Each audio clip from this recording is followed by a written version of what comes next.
আজকে আমরা যেটা নিয়ে আলোচনা করব, যে অধ্যায়টা নিয়ে অর্থাৎ যে চ্যাপ্টারটা নিয়ে, সেটা হচ্ছে খুব গুরুত্বপূর্ণ একটা ম্যাথের অধ্যায়। সেটা হচ্ছে important formula related to profit and loss, মানে লাভ ও ক্ষতি সংক্রান্ত যে লাভ ও ক্ষতি অধ্যায়ের কিছু ফর্মুলা আছে, আমাদের সূত্র।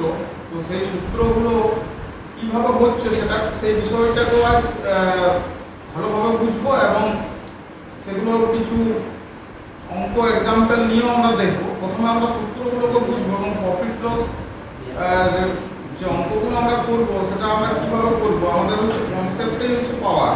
তো প্রথমে আমাদের কনসেপ্টটা প্রয়োজন, এই ফর্মুলাগুলো বোঝার জন্য যে প্রয়োজনীয় ধারণা, সেটা আমাদের প্রথমে প্রয়োজন। তো প্রফিট মানে আমরা কি জানি? প্রফিট মানে জানি আমরা লাভ, আর গেন মানেও আমাদের লাভ। প্রফিট মানেও লাভ, আবার গেন মানেও লাভ। আর লস মানে হচ্ছে ক্ষতি। তাহলে প্রফিট মানে আর গেন মানে হচ্ছে লাভ, এবং লস মানে হচ্ছে ক্ষতি। তো প্রফিট আর গেন, এই দুটো কথা লেখা আছে, দুটোর অর্থ একই, দুটোই হচ্ছে লাভ। আর এই যে লস লেখা আছে সেটা হচ্ছে আমাদের ক্ষতি। তো এইটা নিয়ে ওই চ্যাপ্টারটা। তো প্রথমে আমাদের বুঝতে হবে কতগুলো টার্ম যেগুলো এই সূত্রতে লেখা আছে, সেগুলো আমরা প্রথমে বুঝবো। যে প্রফিট লস আমাদের করতে গেলে, কোনো কিছু নিয়ে ব্যবসা করতে গেলে বা দোকান করতে গেলে, কোনো কিছু যেটা প্রয়োজন সেটা হচ্ছে প্রথমে হচ্ছে কোনো জায়গা থেকে আমরা জিনিস কিনবো এবং কোনো জায়গায় বিক্রি করবো। তো কোনো জায়গা থেকে জিনিস যদি আমরা কিনি বা ক্রয় করি, তাহলে সেটাকে বলা হয় ক্রয় মূল্য। তাহলে ধরুন, মনে করুন আমাদের কোনো একটা জিনিস আমরা কোনো জায়গা থেকে ক্রয় করেছি, তাহলে এখানে যেমন লিখছি আমি, সেটাকে বলবো ক্রয় মূল্য। তো ক্রয় মূল্য ধরুন, যদি মনে করুন 100 টাকা, ক্রয় মূল্য ধরুন 100 টাকা হচ্ছে 180। আর বিক্রয় মূল্য যদি হয় 120 টাকা, তাহলে আমাদের যদি বলো সেই ক্ষেত্রে লাভ কত? যেহেতু কিনেছি 100 টাকায়, বিক্রি করছি 120 টাকায়, তার মানে আমরা সহজেই বলতে যে 20 টাকা লাভ। তো 20 টাকা যে লাভ হচ্ছে, তার মানে এইখান থেকে একটা সূত্র উৎপন্ন হচ্ছে যে আমরা ক্রয় মূল্যটাকে যদি কস্ট প্রাইস বলি, ক্রয় মূল্যটাকে যদি আমরা কস্ট প্রাইস বলি, অর্থাৎ সংক্ষেপে যদি কস্ট প্রাইসটাকে সিপি লিখি, সংক্ষেপে কস্ট প্রাইসটাকে সিপি লিখি, আর সেলিং প্রাইস মানে হচ্ছে বিক্রয় মূল্য, বিক্রয় মূল্যের ইংরেজি হচ্ছে সেলিং প্রাইস, সেটাকে যদি সংক্ষেপে আমরা এসপি লিখি, তার মানে প্রফিটটাকে আমরা বলতে পারি প্রফিট সমান এসপি মাইনাস সিপি। সেটাই তো আমরা করছি, 120 মাইনাস 100, কত? 20 টাকা লাভ হচ্ছে। তাহলে আমরা এখানে এসপি সমান যদি 120 লিখি আর সিপি সমান যদি 100 লিখি, তাহলে আমাদের লাভ কত হলো? 20 টাকা। এই 20 টাকাটা আমাদের প্রফিট হলো। তো তাহলে আমরা এখান থেকে একটা সূত্র আমরা বলতে পারি কি, যে প্রফিট সমান আমাদের হচ্ছে এসপি মাইনাস সিপি। তাহলে আমরা এটা পেয়ে যাব। কিন্তু এই সূত্রটা আমি কিন্তু এখানের মধ্যে লিখিনি, যেহেতু এগুলো সাধারণ বোঝার ব্যাপার, এগুলো সবাই জানে, ওই জন্য আমি ফর্মুলার আকারে ওগুলো লিখিনি। তাহলে আমরা প্রফিট মানে বুঝতে পারি যে এসপি মাইনাস সিপি।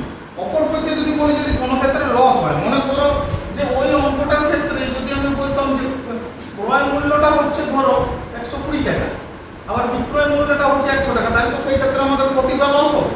কেন হবে? যে 120 টাকায় কিনে যদি আমরা বিক্রি করি 120 টাকায়, মানে কস্ট প্রাইস যদি আমাদের হয় 120 টাকা, সেলিং প্রাইস মানে বিক্রয় মূল্য যদি হয় আমাদের, কস্ট প্রাইস যদি 120 হয়, সেলিং প্রাইস যদি 100 হয়, তাহলে আমাদের কি হচ্ছে? তাহলে আমাদের দেখা যাচ্ছে যে 120 টাকায় কিনে 100 টাকায় বিক্রি করলে আমাদের 20 টাকা লস হচ্ছে। তার মানে লসের সূত্রটা, তার মানে কি হবে? লসের সূত্রটা যদি আমরা বাইর করতে চাই, তখন হবে যে সিপি মাইনাস এসপি যদি করি, ঠিক আছে, সিপি যদি এসপি মাইনাস সিপি যদি করি, তো আমাদের কি হচ্ছে? এসপি কত? এসপি এই ক্ষেত্রে 100 টাকা, আর সিপি হচ্ছে 120 টাকা। তাহলে এই হলো মাইনাস 20 টাকা। মাইনাস 20 টাকা মানে তো লস, মানে 20 টাকা আমার পকেট থেকে চলে যাবে। তো তাহলে আমরা বলতে পারি ওখানে লস সমান, আমরা বলতে পারি যে SP minus CP minus SP বলতে পারি, যে ক্রয় মূল্য মাইনাস বিক্রয় মূল্য, মানে মাইনাস 20 টাকা যেটা আসছে সেটাই আমাদের লস। তো তাহলে আমরা প্রফিট বুঝে গেলাম, লস বুঝে গেলাম। যে আমাদের যদি কোনো ক্রয় মূল্য থেকে বিক্রয় মূল্য যদি বেশি হয়, তাহলে প্রফিট হবে, আর যদি ক্রয় মূল্য থেকে বিক্রয় মূল্য যদি কম হয়, তাহলে আমাদের লস হবে। তাহলে প্রফিট আর লসের সূত্র ওটা ইন জেনারেল সূত্র, ওটা সবাই জানে বলে আমি লিখিনি। তারপরে যে সূত্র আমি ছোটা লিখেছি, টোটাল এই ক্ষেত্রে আমাদের 9টা সূত্র হয়। টোটাল এই ক্ষেত্রে আমাদের 9টা সূত্র হয়। তো 9টা সূত্রের মধ্যে আমরা ছোটা সূত্র লিখেছি, আর 3টা সূত্র একটু কমপ্লিকেটেড, ওই জন্য আজকে এই পর্বে আমরা ওই সূত্রগুলো সম্পর্কে লিখিনি।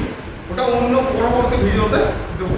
তো প্রথম সূত্রটা আসছে আমরা, যদি আমাদের বলে যে তখন আমরা বুঝছিলাম যে সিপি মানে কস্ট প্রাইস 120 কস্ট প্রাইস যদি আমাদের প্রথমে যেটা বলেছিলাম কস্ট প্রাইস যদি আমাদের হয়, এখানে লিখছি কস্ট প্রাইস যদি আমাদের হয় 100 টাকা আর সেলিং প্রাইস যদি মানে বিক্রয় মূল্য যদি হয় 120 টাকা, তাহলে প্রফিট হচ্ছে আমাদের 20 টাকা। তাহলে আমাদের প্রফিট হচ্ছে, তাহলে প্রফিট কত হচ্ছে এসপি মাইনাস সিপি। তাহলে এসপি আছে 120, সিপি আছে 100, তার মানে আমাদের প্রফিট হচ্ছে 20 টাকা।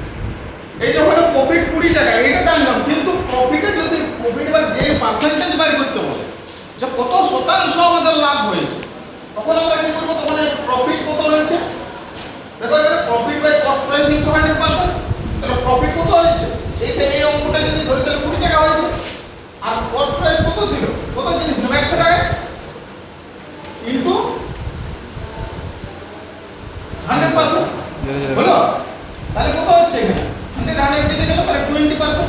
তাহলে আমাদের 100 টাকায় একটা জিনিস কিনে যদি 120 টাকায় বিক্রি করে তাহলে আমাদের প্রফিট পার্সেন্টেজ কত 20 পেলাম। বুঝতে পেরেছো? তাহলে যেখানে আমাদের প্রফিটের শতকরা পার্সেন্টেজ ভ্যালুতে পরিমাণ জিজ্ঞাসা করবে কত পার্সেন্টেজ প্রফিট বা গেইন হচ্ছে, তখন সেই ক্ষেত্রে আমাদের এই সূত্রটা কাজে লাগে। এবার পরবর্তী সূত্র লস পার্সেন্টেজ। লস পার্সেন্টেজের ক্ষেত্রে কি করব? লস বাই সিপি ইনটু 100% আর loss by cost price into 100%।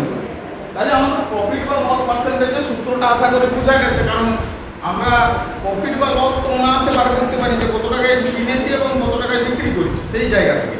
কিন্তু যদি আমরা বার করতে চাই যে আমাদের পার্সেন্টেজ কত পার্সেন্ট প্রফিট হলো বা গেইন হলো বা কত পার্সেন্ট লস হলো, সেটা যদি আমরা বার করতে যাই তখন আমাদের এই সূত্রটা ব্যবহার করতে হবে। তো এই সূত্রটার মিনিট হচ্ছে ওইটাই, যত প্রফিট হয়েছে যদি 20 টাকা করে দিয়েছিল প্রফিটে যাই 20 যাই, কস্ট প্রাইস ছিল 100 টাকা 100 হয়েছিল কিন্তু 100%, মানে 100 টাকায় 20 টাকা লাভ হলে পার্সেন্টেজও 20 হবে, বুঝতেই পারছো।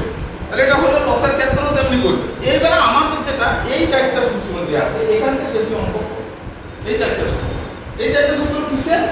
সেলিং প্রাইস যদি আমাদের বার করতে দেয়, যদি আমাদের সেলিং প্রাইস অর্থাৎ বিক্রয় মূল্য কোনো অঙ্কে বার করতে দেয় এবং যদি সেই ক্ষেত্রে লাভ হয় অর্থাৎ গেইন হয়, তাহলে আমরা কি করব? 100 plus gain percentage by 100 into cost price মানে ক্রয় মূল্য বা কস্ট প্রাইস সিপি।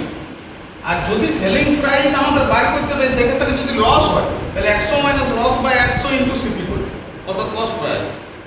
এবার সেম একইভাবে ক্রয় মূল্য বার করার ক্ষেত্রে যদি ক্রয় মূল্য বার করতে দেয় সিপি বার করতে দেয়, তাহলে সিপি বার করতে দিলে সিপি সমান হবে 100 বাই 100 প্লাস গেইন যদি লাভ হয় সেই ক্ষেত্রে ইনটু সেলিং প্রাইস।